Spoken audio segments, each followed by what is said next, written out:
বেঙ্গালুরুতে পদপিষ্ট হয়ে মারা গেল ১৩ জন, যার মধ্যে একটা ৬ বছরের বাচ্চাও ছিল এবং আহত হলো ৪৭ জন। কিন্তু আইপিএলের উচ্ছ্বাস, জয়ের উচ্ছ্বাস তখনও থামল না। কি বলবে? মানুষ আর মানুষ নেই, অমানুষ হয়ে গেছে। একটা খেলা মানুষের জীবনের থেকেও বেশি দামি হয়ে গেল এবং ওইখানে যে ডাটা আমরা পাচ্ছি, সত্যি মিথ্যা জানি না, এখন ভারতে পদপিষ্ট হওয়াটা একটা স্বাভাবিক ঘটনা হয়ে গেছে এবং সরকার এগুলোকে গুরুত্ব দেয় না। আমরা কুম্ভ মেলাতেও দেখেছি বারে বারে পদপিষ্ট হয়েছে।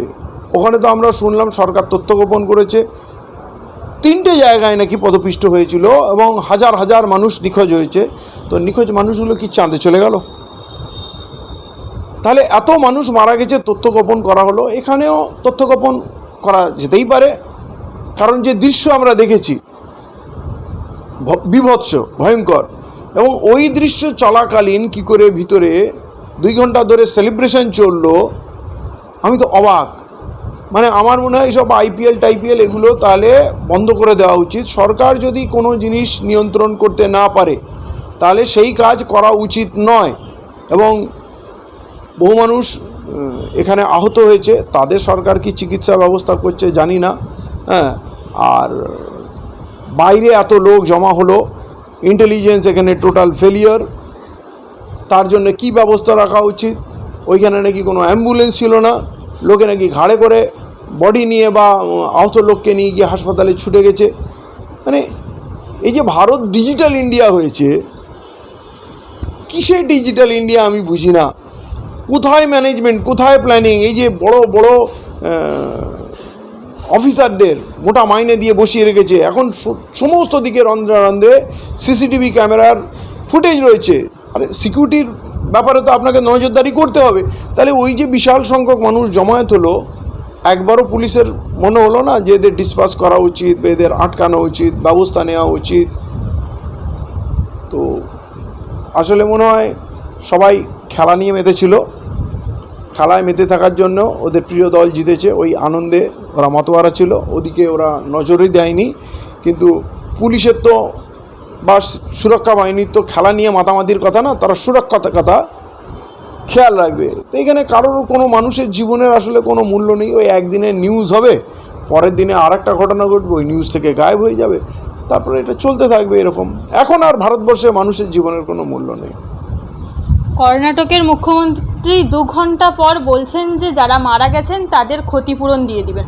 প্রশ্ন এখানেই উঠছে বারংবার যে ক্ষতিপূরণ দিয়েই কি বারবার দায় সারানো যাবে? নিজেদের দোষ কতবার ঢাকবে সরকার ক্ষতিপূরণ দিয়ে? দেখুন, ক্ষতিপূরণ হয় না। যার সন্তান চলে যায়, যার স্বামী চলে যায়, যার ভাই চলে যায়, আপনি সেই ক্ষতিটা পূরণ করতে পারবেন? সেটা আপনি ফিরিয়ে দিতে পারবেন? অতএব এই আমাদের দেশে এই যে ঘোষণা, এর বেশিরভাগ ক্ষেত্রে মানুষ সেই টাকাটা পায়ও না যেটা ঘোষণা করে এরা। তখন মানুষকে সান্ত্বনা দেওয়ার জন্য একটা কথা বলে দেওয়া হয়। আর এই 2 ঘন্টা উৎসব করার পর উনি ক্ষতিপূরণের যে কথা বলছেন, আপনি প্রথম কথা উৎসবে মেতে থাকলেন কি করে? আপনি সেখানে উপস্থিত থেকে আপনি উৎসবে মেতে থাকলেন কি করে? এই মুখ্যমন্ত্রীর পদত্যাগ দাবি করছি, যার মধ্যে মানবিকতা নেই, যার মধ্যে মানুষের কোনো মূল্য নেই, তার ওই পদে থাকা উচিত নয়। বিরাট কোহলি জানি না ও বাইরের ঘটনা জানে কি জানে না, সে হয়তো জানেই না। তখন সে স্টেডিয়ামের ভিতরের পরিবেশ আলাদা, বাইরে কি হচ্ছে।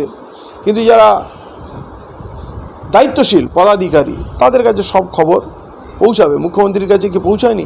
তারপরেও প্রথমে আমার সেলিব্রেশন, আর তারপরে একটা বিবৃতি দিয়ে দেবো, শোক প্রকাশ করব, মনে ভরপুর আনন্দ, আর বাইরে দুঃখ না।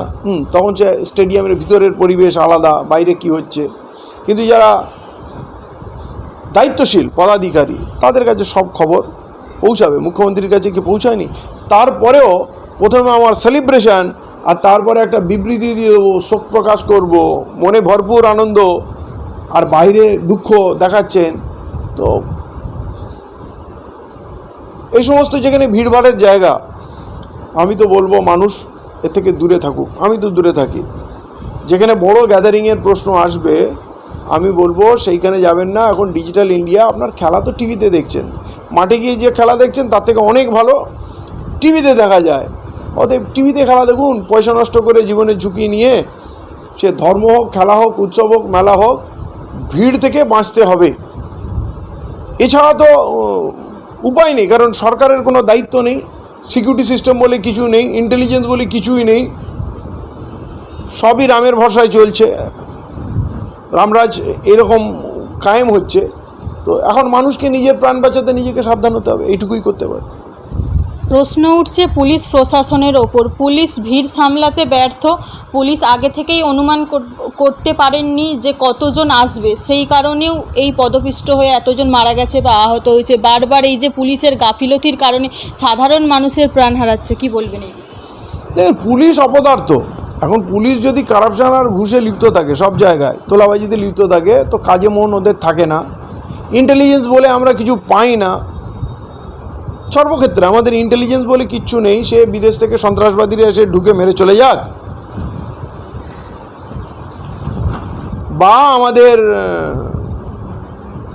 আর্মির যে খবর শুনছি, আমাদের কাছে নাকি সুখোই বিমান নেই, বহু আগে পাওয়া উচিত ছিল, রাফেল বিমান আনা হয়েছে, সেইটা নাকি ঠিক কোয়ালিটির না, তার পাসওয়ার্ড পাইনি, এখন যুদ্ধ শেষ হয়ে যাওয়ার পর পাসওয়ার্ড খোঁজা হচ্ছে।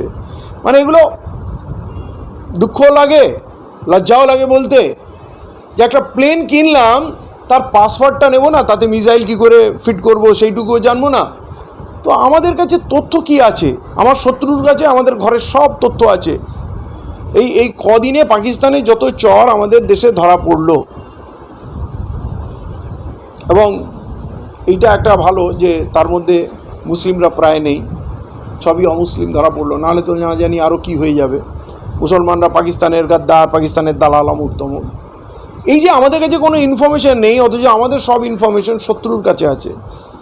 আমরা বিদেশে লোক পাঠালাম প্রচার করার জন্যে যে পাকিস্তান খুব নোংরা, পাকিস্তান টেররিস্ট, পাকিস্তান অমুক, পাকিস্তানকে পয়সা দিও না, পাকিস্তানকে গ্রে লিস্টে ফেলে দাও, অমুক তমুক। কিন্তু দেখলাম যে পুরো পৃথিবী পাকিস্তানের পাশে দাঁড়িয়ে গেল।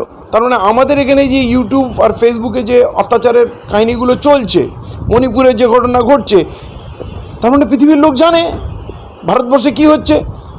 আমরা বলবো যে পাকিস্তান সন্ত্রাসবাদী, আমাদের হাঁড়ির খবর তো পুরো পৃথিবী জানে। অতএব মানুষকে আমরা কত মিথ্যা বলাবো? গদি মিডিয়া অনেক মিথ্যা কথা বলছে।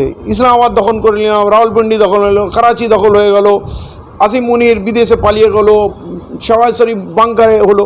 এগুলো তো কমেডি হয়ে গেল, হাস্যকর হয়ে গেল। পৃথিবী আর আমাদের কথা কি বিশ্বাস করবে? তো এই যে বলছেন না, কেউ নিজের কাজ করছে না, আমাদের কাছে কোনো ইন্টেলিজেন্স নেই। আরে ইন্টেলিজেন্স লাগবে কেন? যদি ইন্টেলিজেন্স ফেলিয়ার হয়, যদি দেখা যায় গ্যাদারিং বেড়ে গেছে, ফোর্স আনাতে ক মিনিট লাগে? ফোর্স তো 10 মিনিটে চলে আসবে, অ্যাম্বুলেন্স তো 5 মিনিটে চলে আসবে। তার মানে এরা কেউ সিরিয়াস ছিল না কোনো কাজে, মানুষ মরে মরুক, এরা খেলা নিয়ে ব্যস্ত ছিল।